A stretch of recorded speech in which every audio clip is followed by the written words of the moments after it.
নমস্কার। Primary recruitment 2022-এর যে second phase counselling যেটা হয়েছিল যে 16/2/2024-এ। তো সেগুলো প্রথমত স্টেট ওয়াইড যে মেরিট লিস্ট অনুযায়ী কিন্তু কাউন্সেলিং হয় এবং তারপর ডিস্ট্রিক্টে বিভিন্ন ডিস্ট্রিক্টে পায় এবং তারপর থার্ড ফেজ কাউন্সেলিং হওয়ার কথা ছিল এবং তারপর 5% অ্যাডিশনাল প্যানেল থেকে নিয়োগ হওয়ার কথা কিন্তু ছিল। তারপরে কিন্তু ভোট প্রক্রিয়া শুরু হয়ে যায় এবং ভোট প্রক্রিয়া শেষও হয় তারপরে জুন মাসের প্রথম দিকে। তারপরে কিন্তু পর্ষদ কিন্তু নিয়োগে গড়িমসি করে এবং এ নিয়ে কিন্তু থার্ড ফেজ কাউন্সেলিংয়ে যারা ছিলেন তারা কিন্তু কোর্টের দ্বারস্থ হয়েছিল এবং কোর্ট থেকে যে নির্দেশ এসছিল সেটা যেটা শোনা গেছে যে আগস্ট মাসের মধ্যে পর্ষদ বলেছে আগস্ট মাসের মধ্যে অর্থাৎ আগস্ট মাসের প্রথম থেকেই হয়তো রিক্রুটমেন্ট করতে পারে। তো আগস্ট মাসেই করবে এটা কিন্তু বলা হয়েছে।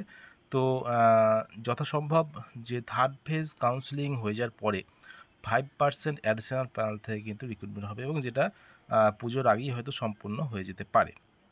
এটাই কিন্তু বিষয় যে 2022-এ যে প্রাইমারি টিচার রিক্রুটমেন্ট সেই রিক্রুটমেন্টের যে এখনও যে ক্যান্ডিডেটরা নিয়োগ পায়নি সেই প্যানেলে, তো তাদের রিক্রুটমেন্টের বিষয়ে কিন্তু পর্ষদ কে ভাবতে হবে এবং সেটা কোর্টের নির্দেশ অনুযায়ী কিন্তু করতে হবে।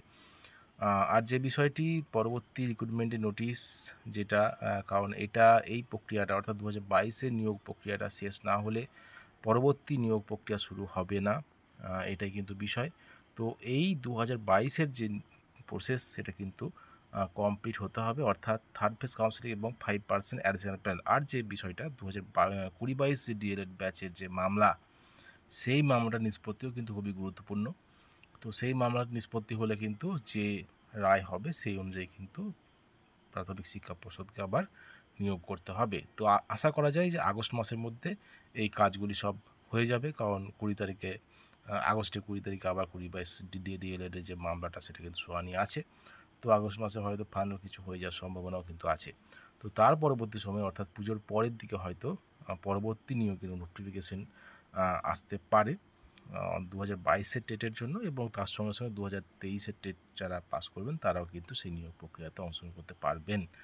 এটাই কিন্তু এখনও পর্যন্ত যেটা খবর সেটাই এটাই